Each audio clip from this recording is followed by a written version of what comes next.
Hi guys, what's up? And today I'm bringing you a cheap and packed full of features Android solution to use within your car. This is an Android all-in-one DVR solution to update your car's interior without having the need to buy stock, which is likely going to cost you a lot more.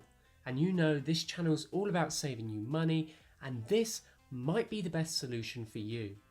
Currently, this is about $135 on GearBest, and I have linked some Amazon alternatives that run the same software and are very similar in every way in the description. So looking around this, there's no secret that this is quite an appealing piece of kit. It's got a 6.8 large widescreen that offers you 1280 by 480 pixels of resolution. And I will have to say straight off the bat, it's a really nice display. It's very crisp and not diluted in colour that would be expected from a cheap Android DVR like this. So looking around the device, straight away on the front you've got the home button, takes you to the home screen.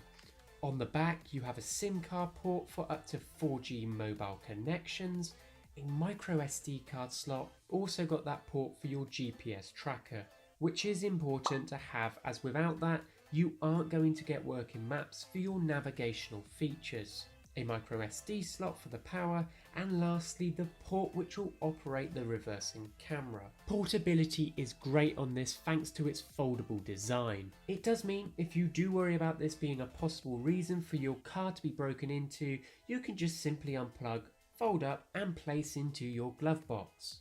On the bottom you have the mounting brackets. This was a little clever feature. There will be provided 4 brackets and 2 of them are attached onto the car's interior dashboard and the others on the bottom of the device. It's just simple magnets, so you can take these off whenever you want. So we are running Android 5.1 with a quad-core 1.3 GHz CPU, so the interface should be smooth running.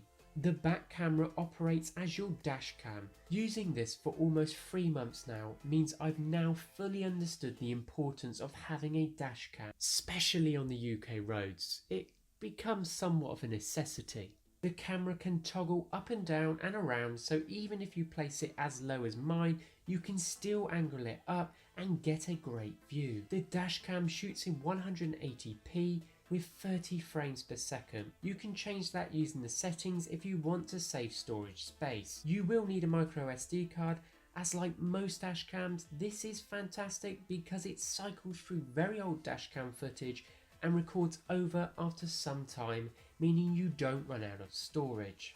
As you can see from the captured footage, it looks great. It's not laggy and it's easily accessible from popping out the micro SD card and viewing straight off that. A fantastic feature is the theft alert. It retains some of its battery life just in case it detects movement whilst being off. If it does, it will instantly start recording straight off the DVR. You've obviously got the navigation features, and there is a pre-installed navigation on board, but this being Android, you have access to the Android App Store, meaning you can download the trusty old Waze. Now if you don't know the Waze app, you should definitely get it. It's full of live updates, especially in the UK. It's a fantastic app to use. The whole dashboard home screen is nice and I do really like it. It's laid out simplistically and allows for you to truly get great usability. I love my music, and if you haven't noticed already, this doesn't have an aux port. So don't panic, it has all been thought out with the use of the FM station. You can select a radio station output and you can broadcast that using your car's radio. It's really a fantastic feature. This does have onboard speakers, but they're not great. They're very tinny and they do lack a lot of bass to be able to use this with your music. But if you want to just use it for navigational guidance, then it's probably fine. Bluetooth functionality also means you can have your phone paired up and you can use this as a hands-free system for your mobile phone calls. And to be fair, that's not bad either. The quality isn't bad and it's definitely a well thought out feature. Lastly, I'm not actually going to do this as it does require you to connect one side of the cable to your reversing lights and another to the back of the DVR. A little bit more hassle for me, but nevertheless you do have a reverse camera functionality. And it's not bad, it's the same kind of quality as your front camera, and if you get it hooked up well, it works fantastic.